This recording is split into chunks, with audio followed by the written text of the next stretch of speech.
Hi guys, this is Ivy and welcome to my channel. Yung gusto mo lang naman ilabas lahat ng nararamdaman mo. Tapos napunta kayo dito ng friend mo. Screaming and beshi mo.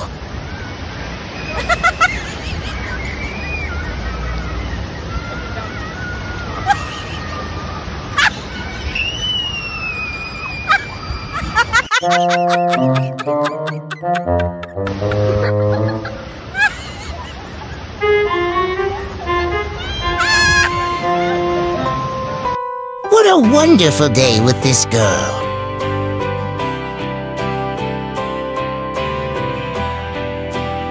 I am very happy to finally see you. We had so much fun. Cheers for a happy life. Till next time.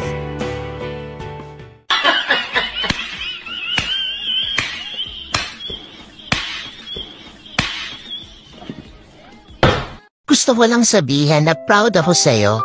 Hindi lahat nakikita yung effort na binibigay mo araw-araw, pati mga sacrifices na ginagawa mo. Ako pala si Happy. So kararating ko lang ng bahay galing school kasi naghatid ako ng 3 bata. So araw-araw yan yung ginagawa ko.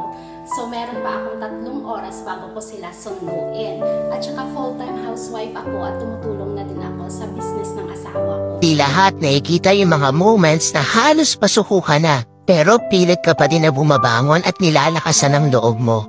May mga pagkakataon nga na gusto mo na mag-quit. Pero proud ako sa'yo kasi iniisip mo pa rin yung dahilan kung bakit kailangan mong magtuloy-tuloy.